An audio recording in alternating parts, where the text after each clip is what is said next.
On the one hand, why are people so uncomfortable with the Jewish people? And on the other hand, why this idea of chosen people, light to the nations, people of the book?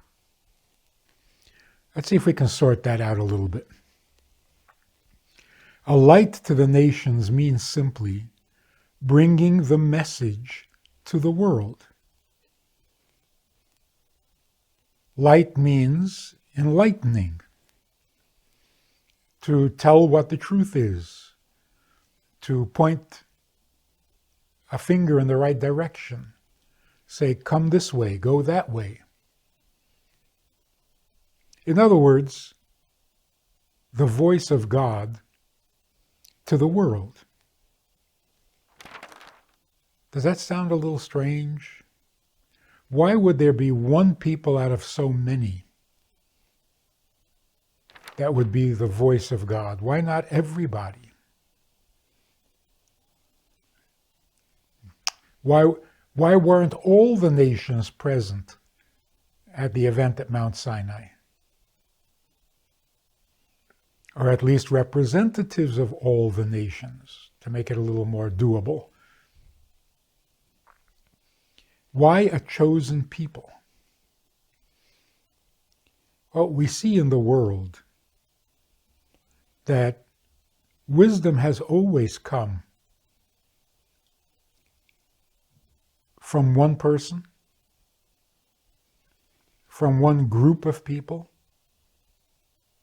It was never universal at the same time, all at once. So godliness comes into this world gradually, so that it doesn't upset the balance of freedom of choice. So the Jewish people, having been present at the event at Sinai, were given the mission of being a light to the rest of the world, which means very simply that what happened at Mount Sinai to the Jewish people was not only for the Jewish people. That's significant. It's simply saying that although the Jews were there at the event is universal. It is meant for everyone. Well, how does that happen? We become the voice, we become the light that needs to be shared with the rest of the world. That's a familiar idea, not that difficult to understand. But then you have an interesting question. Who is the light of the Jewish people? Now, it's one thing to be standing there at Mount Sinai, hearing God's voice, being part of that experience, and then you go out and share that with the rest of the world. I understand where you got your inspiration. You were there at Sinai. But it's been 3,334 years since. So the Jewish people are still a light to the nations? Who is a light to the Jewish people? That's kind of the Moses role. See, when God spoke from the top of the mountain, he was speaking to Moshe. He was speaking to Moses, but loud enough for everyone to hear. What was the purpose of that? Mainly for future generations. In fact, God said, "Stand here with me. I will speak to you and the people will hear, so that they believe in you as well forever." Now, forever can mean believing in Moses forever, even when Moses is long gone, or it can mean believing in your role forever, that there will always be a Moses There will always be a Moses, a Moshe Rabbeinu, who will be the light to the nation, who is the light to the world. That's the role of the Rebbe, the role of the prophets, the role of the sages. We've always had many more than one. But there was always one primary head of the Jewish people. And what was his role? Or her role, in the case of Devorah? To be a light to the nation, so that the Jews can be a light to the nations. Now, what does that consist of? Again, being God's voice. So when things get a little confusing, things get a little uncertain, things get a little bit intimidating, life can be difficult, we need the voice. We need to hear God's words not only once in 3,000 years, but for every generation, for every challenge, for every tragedy. We need to hear God's voice. And God always has someone who is his voice to the world. So just as the Jewish people are a light to the nations, the tzaddik or the Rebbe is a light to the Jewish people. Who is a light to the tzaddik? Well, if it's anything other than God, we don't want to hear from him. So this is how it has been throughout history. In some way, the tzaddik, God's voice, embodied in a human, in the later generations, had a harder job than the earlier generations. Just a simple example. Moshe comes to the people who are enslaved in Egypt, and he liberates them. He takes them out of Egypt. He leads them to the promised land. And he teaches them God's message, the Torah. That wasn't very difficult. After all, they were so grateful to him. He did so much for them. He had their trust.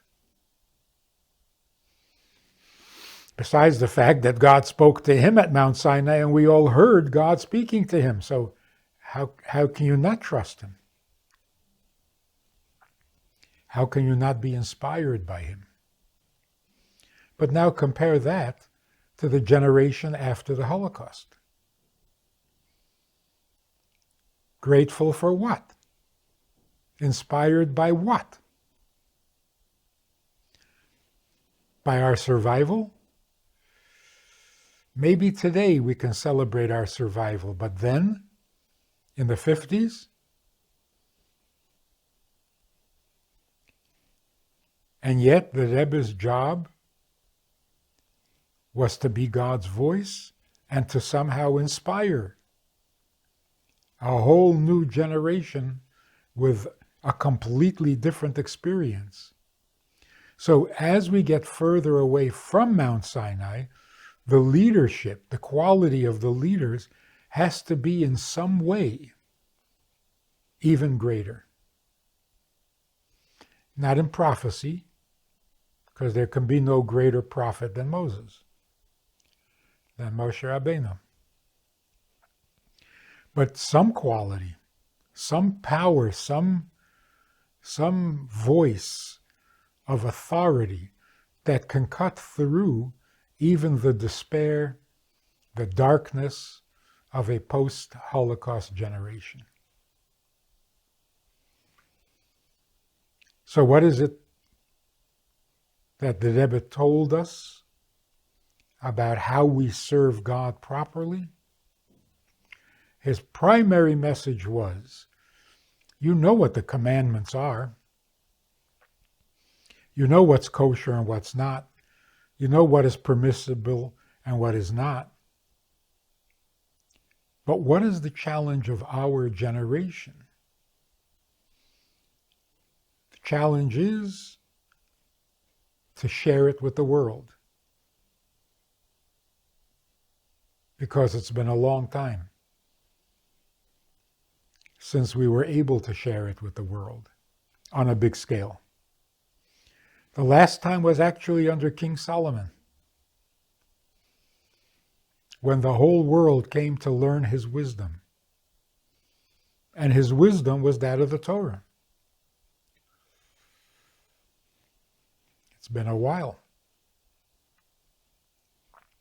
But now again, we have the opportunity to actually be God's voice, to share the Torah, what God said at Mount Sinai, what God meant, what God wants, what God expects, what we can do for him in his plan and his vision of creation and the world. Now is the time. How do we know this? How did people who came out of Egypt know to go to Mount Sinai? Because Moses led them. So we always have that clarity of vision, that unwavering devotion of a tzaddik in whatever title, whether it's a sage or a prophet or a king or a judge. So we are very grateful that we were never left without direction, without marching orders. And today, after the Rebbe's passing, we have our marching orders. We have a task that needs to be completed. So there is no room for confusion. There's no room for hesitation. There's no room for doubt. We know what we need to do. And we heard it just yesterday, not 3,000 years ago. In connection with that,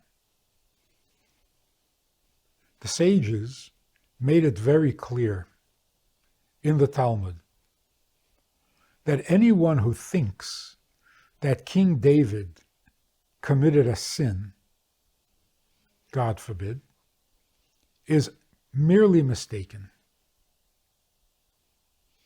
There was no sin involved. Bathsheba was divorced from her husband, so there was no adultery here. Her husband went back to war and he died in the war. He wasn't murdered, he wasn't killed, he wasn't set up. There was no sin. But it's interesting the expression that the sages use. Anyone who thinks that King David sinned is merely mistaken. Why express it that way? Why not simply say, King David did not commit adultery because she was divorced, and he didn't commit murder because the man died at war? That would be sufficient. Yet the sages write it or said it with that more powerful expression. You're merely mistaken. It's because King David was one of the holy, divine messengers, like Abraham, like Isaac, like Moses. These people did not sin. They weren't capable of sin. Sin was beyond them. So first the sages say, before I tell you the practical reality of how this marriage between King David and Bathsheba happened, let me first give you a principle to guide you in the study of the Torah in general. If you think King David sinned, you're merely mistaken. Meaning, he was incapable of sinning. That's got to be your guiding principle.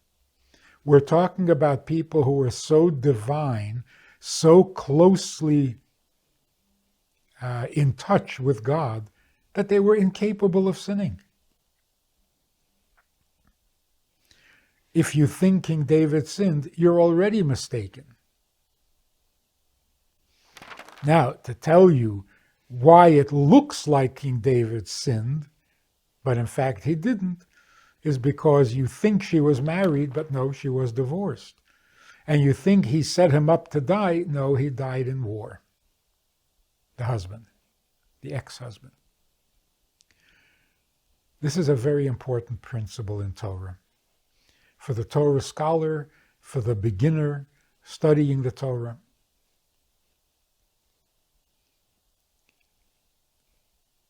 If you think Abraham could sin, then you don't know who Abraham is. If you think Isaac could sin, they represented God to the world. If they could sin, then we never know. What is it that they said or did that represents God? Or maybe it was just their own opinion. They were in a bad mood or something. No one ever questions the word of Moses. Why? If he was fallible, if he was capable of digressing, if he was capable of misbehavior that does not represent God's will, then how can we trust him so implicitly?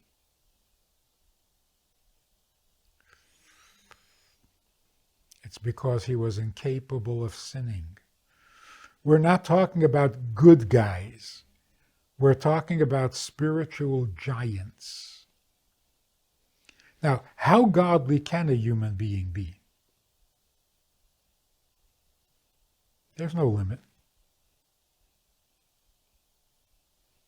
The question really is, how ungodly can a human being be? That's more impressive. Because to be godly is simply the way you're created. To not be godly, that's original. There is no limit to how godly a person can be,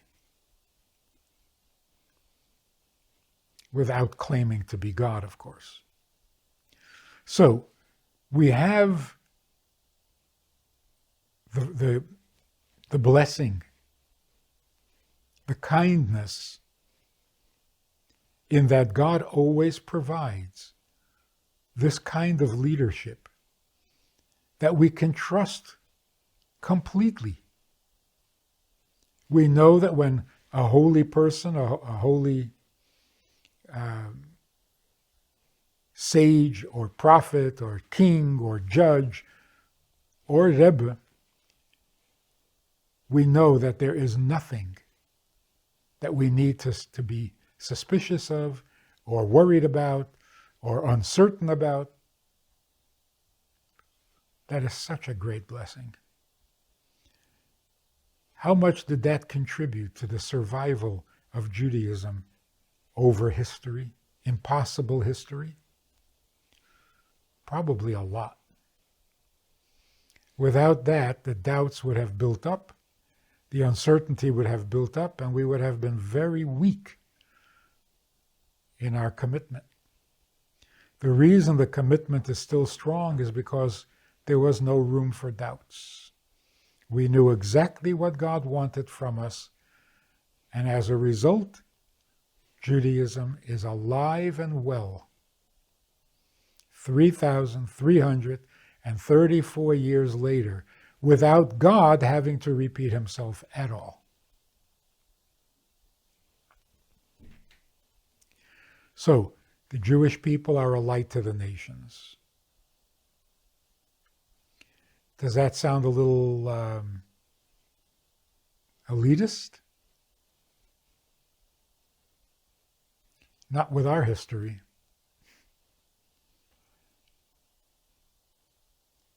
Jews are very uncomfortable with this role. The average Jew is very uncomfortable with the notion that we are the chosen people. Why are we uncomfortable? If God came to you and said, "You're chosen," would you be uncomfortable? And more than that, why would God tell you that you're chosen? Isn't he afraid it's going to go to your head and make you into an arrogant and self-righteous person? God was not afraid to tell us that we're chosen because he knew that we would be uncomfortable with the idea. Why are we any better? Why are we any different? Why were we chosen? So God says, because I loved Abraham. It's in his merit. Oh, okay. Abraham was great. But still, there's a certain built-in humility that doesn't allow it to go to our head.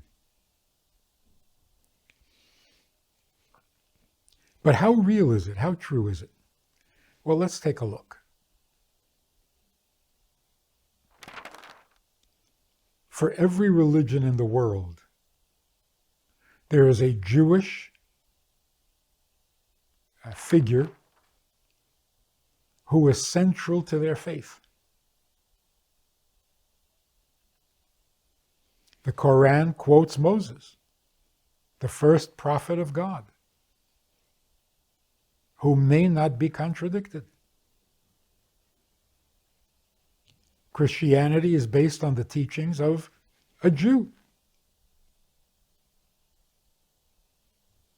In the Far East,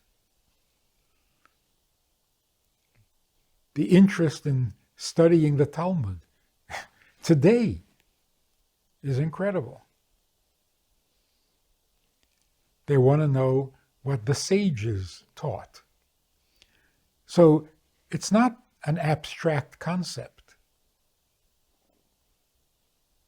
The whole world is participating in this setup. The Jews are the light to the world.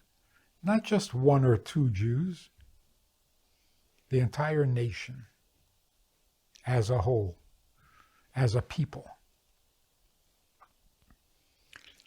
And again, who is the light to the Jewish people? The kind of leadership, the kind of King David, where the sages can say, if you think he sinned, you've got it all wrong.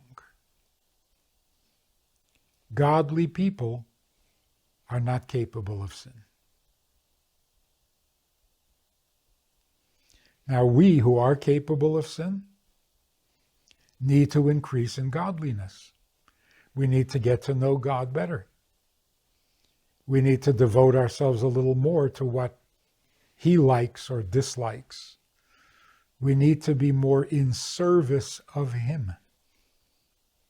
And then sin again becomes unthinkable. So we don't fight the evil, you increase the godliness. And not just for yourself, but for the whole world. So this is what we're talking about. This is what we need to share. Get to know God. You don't know him well enough. If you don't know him well enough, then you're not clear and certain about what he requires, about what he appreciates. And so you're capable of sinning. But the more you know him, the better you know him, the more committed you are to his purpose, not to your needs, but to his needs, the less possible sin becomes. Without having to fight it, without having to condemn it, without having to police it. That makes for a good world. When will this finally happen, that all people will know God so that sin is no longer even thinkable? That's what we mean when we say Mashiach is coming. The knowledge will spread, the knowledge will be understood, will be appreciated, and the world will be a godly place. If you enjoyed this conversation or this topic, and you're looking for more information, or you want to hear it again from another angle, there is a way to do that. And that is in this book. It's all there. Order it from Amazon. You can read it, reread it, and share it. I want to invite you to join us as VIPs, partners in our work, and join us also for a personal chat with other members of the VIP club. We talk about many things. There's an opportunity to ask, to respond, to make a comment, to meet the other supporters. And together we can really make a difference in Jewish life and in life in general. So join us. It's goodtoknow.org. Log in, call, make contact, and join us with the VIPs.